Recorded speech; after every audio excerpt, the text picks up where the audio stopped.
Okay.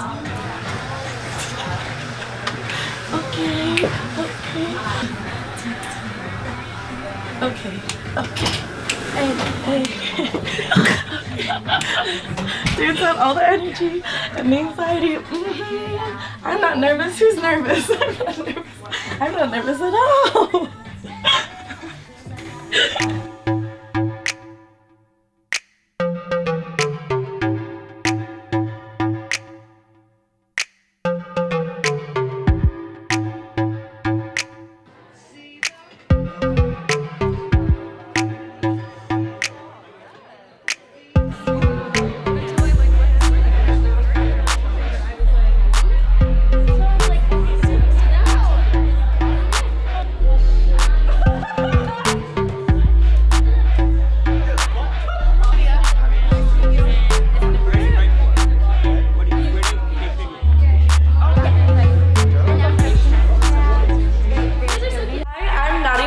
I'm 20 years old and I just finished my sophomore year at Harvard College, so on summer break. Yes, I'm so excited because I also just moved to New York City a few days ago because Period opened up our East Coast headquarters here right next to Central Park, so we're very excited for the summer to get started. So I thought I'd come talk a little bit about the menstrual movement and sort of the story behind Period and why I'm so passionate about it.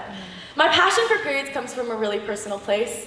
In the spring of my freshman year of high school, my mom parted ways with her job, and we entered what I like to call our time of transition, which was several months of couch surfing with our closest friends, living without a home of our own. This was a time when I marked no permanent address on school forms, and my family was really scrimping and saving when every penny counted. And during this time, my commute to school turned from about 2 minutes to over 2 hours long on public transportation. And where my bus stopped, where I would change buses, was in a place in Portland called Old Town Portland, and there were about 10 homeless shelters in about a 2-block radius. And I made accidental friends with these homeless women I would regularly see. And in my journal every night, I would write down the stories of the conversations that we had. And by the end of a few months, I had collected this anthology of their stories of using toilet paper, socks, brown paper grocery bags, cardboard, cotton balls to absorb their menstrual blood and take care of something so natural like their period. And it angered me to have that privilege check of realizing that they were using literal trash to take care of their period, but also noticing how they talked about it, how we both sort of understood that we whispered the word period like it was a bad word, like we looked around nervously like we had something to hide. And this anger sort of fueled this maybe unhealthy obsession with periods. And in my free time, and I swear I have friends when I talk about this, but in my free time I would look up questions on Google and write them down on Post-its and put them on my wall. And I would collect these stats that just made me feel something, feel energized. I learned that periods are the #1 reason why girls miss school in developing countries, the single event that leads to them dropping out of school, getting married early, undergoing female genital mutilation or social isolation. In the US, period-related pain is the #1 natural reason girls miss school. In the US, more than the common cold. And then the number was 40 in 2014, now it's 36. But 40 states in the US have a sales tax on period products because they're considered luxury items. Meanwhile, products like Rogaine and Viagra are considered essential goods and don't have that luxury tax, right? So to me, as a feminist 16-year-old, daughter of a single mom, 2 younger sisters, I'm sitting there like, are you kidding me? Old man hair growth and erections, considered more of a necessity than more than half of our global population feeling clean, confident, capable 100% of their time. So on a personal level, I think I was really seeking a way to get involved and feel empowered in my voice, right? I was sort of coming out of this experience with my family where I felt like I needed to be able to do more, to help my family in another way. I was trying to find where my worth came from. I was also coming out of my first abusive relationship where sexual assault and physical assault sort of became normalized in my life. And because I grew up with domestic violence, I think I sort of was living with this mentality of maybe I deserved it or that was something that I was supposed to be accustomed to.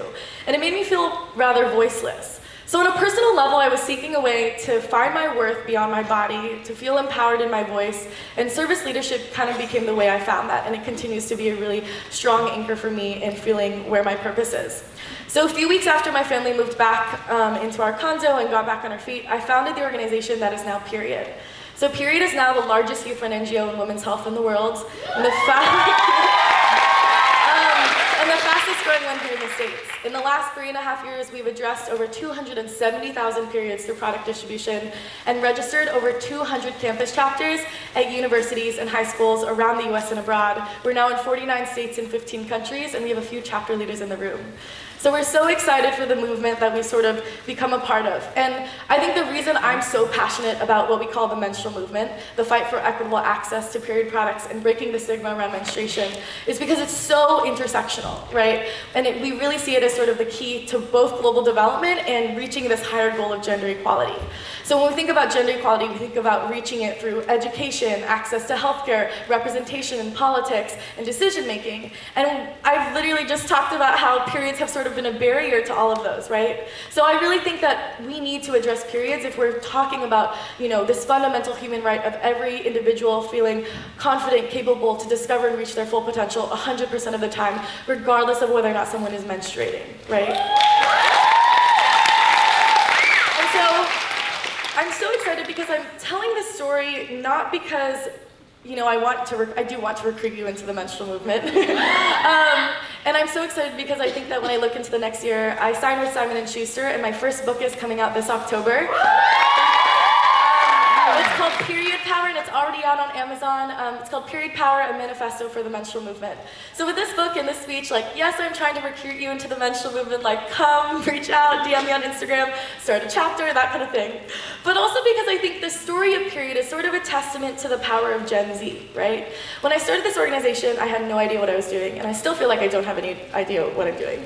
But I started with sort of this relentless passion, me and a guy friend of mine who didn't even know what menstruation was when we started. He was 16 at the time, right? But when we started, we were literally at Starbucks looking up questions on Google, what is a nonprofit? What is the IRS? What is a board of directors? What's a Form 990? How do you become a 501c3? And then sitting down and becoming a 501c3 with 8 hours of paperwork, looking up things on Google, right? So people ask me all the time, how did you go from 2 people in a Starbucks to now this large movement? And my honest answer is, I don't really know because we just did it, right? It really was that we had questions, we looked it up on Google, and then it was sort of second nature as part of Gen Z that we were posting on social media all the time. So within a few months, we were getting messages from students all over the country saying, we see what you're doing, how can we get involved? And those continue to be the most powerful toolkits that we have. It's just sort of this energy, passion, fearlessness to ask questions and ask for help, determination to collaborate and go forward and mobilize at a grassroots level. And all of that mentality has persisted in everything I've done. Last year I ran for office. I ran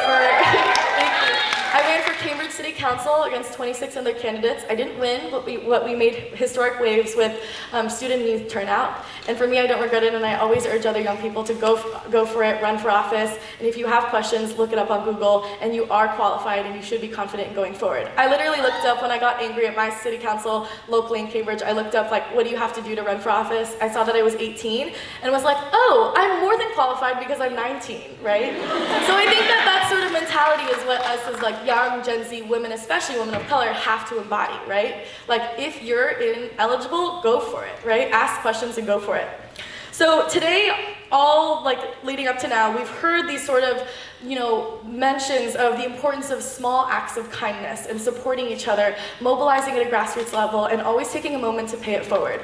So I, as a 20-year-old now, and I actually feel sort of old sitting in this room, I'm sort of making the promise to all of you and to myself that if you DM me on Instagram and you say I have an idea and I want to go forward, I promise I will respond to you. I will give you my personal phone number. I will FaceTime you, whether it's about how to put a menstrual cup in or how to start your own organization or how to run for office. I think we're all collected in this